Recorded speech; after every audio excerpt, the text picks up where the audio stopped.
What's up, guys, and welcome to another installment of Lore of the Warhammer 40k universe. This time, we're going back at it again with our main man, Ghazghkull Thraka. So let's go into part 4 and dive into this crazy lore. In the parched desert known as the Death Barrens, a land armada of death dreads, killikons, and hulking morkanauts lurched into enemy armor fortifications. Power claws ripped apart turrets, buzz saws' arms reached into tanks to slice up exposed crew, and the screams of the victims ran out like music to the orcs' ears. With the foe's tanks reduced to smoking wreckage, the Stampas and Death Dreads used their firepower to tip the scales on the evenly matched duel between the Gargants and the Titans. The sieges that followed brought the Armageddon War to a new state of savagery. The orcs sacked Infernus Hive after the Blood Axes struck a deal with its corrupt governor. On the hive cities of Hades and Hell's Reach, the Imperial side launched virus bombs, wicked and prescribed technology from their distant past. Hundreds of thousands of orcs died, but still they pressed on, battering themselves against the hive cities for little gain. With his sub-commanders confused on how to break through these hive cities, Ghazghkull was forced to direct the assaults himself. He tried many ploys: lightning assaults, overwhelming wave attacks, and mass bombardments. Airdropped storm boys attacked from the skies, while the sewer tunnels were infiltrated by the craftiest of commandos. At Hell's Reach, these strategies paid off, each offensive advancing more deeply into that seaport hive city. With the streets red with blood, Ghazghkull's final tactic, to gather the Weird Boys together so that their wall minds blasted forth a psychic storm, worked perfectly. Paralyzed by madness, the defenders were overrun. In Hades, each of Ghazghkull's moves were parried. The Storm Boys were ripped from the skies by anti-aircraft fire. The Commandos were met by tunnel fighters in a running battle that stymied the underground advance. Siege engines were sabotaged by human suicide teams. And the Gargants, even those were taken down. The defense of Hades' hive was masterminded by Commissar Yarick, who was destined to become the most respected Yumi that Ghazghkull ever met. As Ghazghkull fixated on tearing Hades' hive apart, on his command another orc army was set to overwhelm the hive city of Archaon. On a typical bloody day, the skies shine bright as an orbital bombardment blasted craters amongst the orc hordes.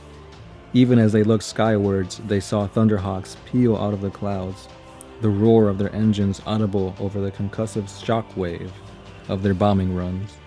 The Space Marines, the finest warriors in the Emperor's service, had arrived.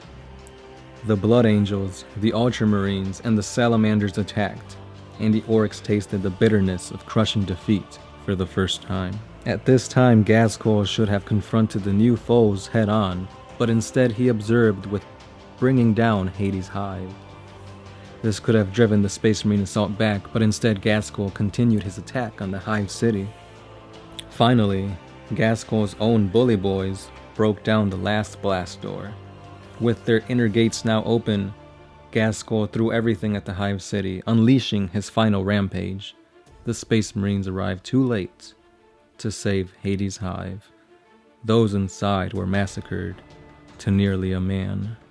With his numbers depleted and widely scattered, Ghazghkull commanded the last of his reinforcements to besiege Tartarus Hive. The Space Marines were quick to redeploy. A drop-pod assault struck the orcs even as Gorkanauts and Stampas smashed the hive gates down. Blindsided again, the Greenskins were pushed back and on the verge of breaking when Ghazghkull arrived. His counterattack was just beginning to wrest the initiative back when Ghazghkull and his bodyguards disappeared altogether. Rumors that their great war boss had fallen spread like wildfire amongst the orcs as they wavered and broke. With this, the Imperium thought they had driven the orcs from Armageddon. The reality was that many orcs fought their way into the ash wastes and escaped, eventually reaching the depths of the equatorial jungles. The planet would never completely get rid of these orcs. Ghazghkull was not slain, Some say the hand of Gork reached down to save his chosen one. Ghazghkull's few orc detractors claimed that he had fled, but the reality was that war boss, Ghazghkull, escaped off-planet. After leaving Armageddon, he was not idle. He did not look upon the campaign as a defeat, but more as a necessity, a stumble that was part of a larger journey, for a master plan that had been revealed to him by Gork and Mork. If the Imperium made one huge mistake following the Second War for Armageddon, it was in not immediately pursuing Ghazghkull with all their strength and available resources.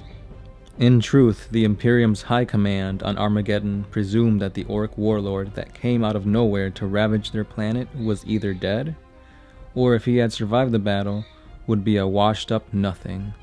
He might live for some time as a recluse, but if he attempted to gather more orcs, he would be slain as a failure. After losing a major battle, orcs will often kill their failed leaders.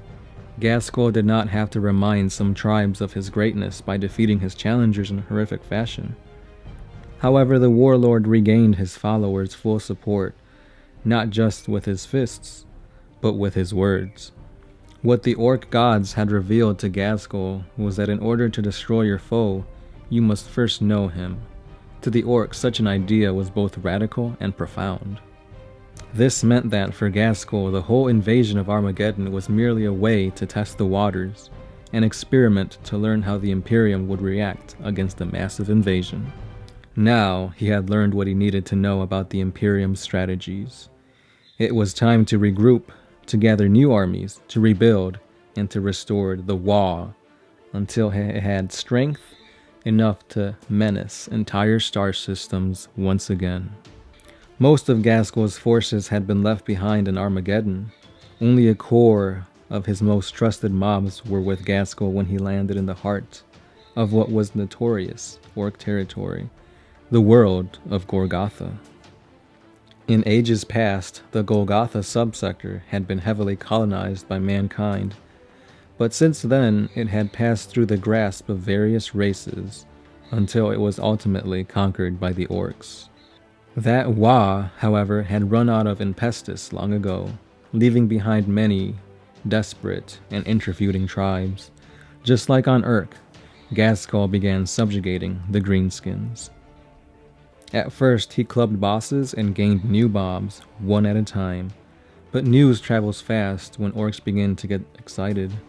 Whether it was due to the tremendous power of his adamantium skull, or the orcish wisdom he had received from his visions of Gork and Mork, soon whole tribes began seeking out this new warlord.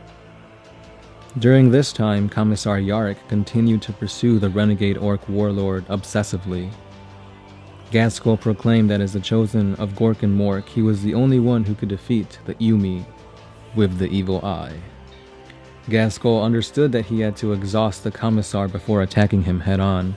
He would achieve this by seemingly running away and remaining just out of reach of his pursuers, sacrificing to Yarrick those of his underlings who would disobey or challenge him.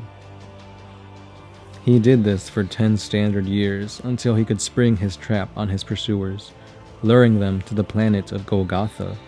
He blinded the exhausted and overstretched human commanders with a chance for victory over his seemingly depleted orc force.